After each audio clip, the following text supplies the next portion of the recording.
Needed another radio, and this one has so many features. I decided to buy this one. This one is the Baofeng UV21R. One of the big reasons I bought it is it's orange. That's pretty cool.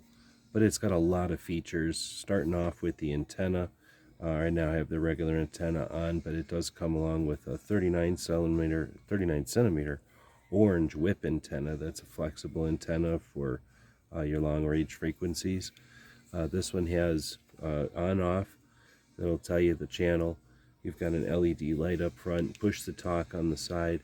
You've got 3 buttons on the side here for scrolling through, and then of course you can pull from the side here. You can pull your microphone and speaker up to a mic, or you can plug in your cable to program.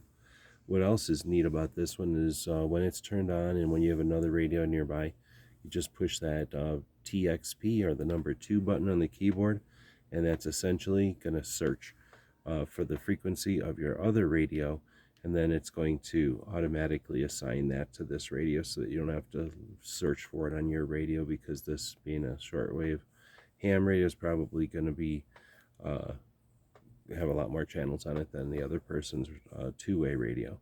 This one has 10 of the weather channels on it. I mentioned it charges with USB-C. It can also charge in its cradle. It does come along with the earphones, but you could get a lip or a lapel mic for it. And hopefully that answers all your questions. It's a really good radio for the for its value. Hope this helps.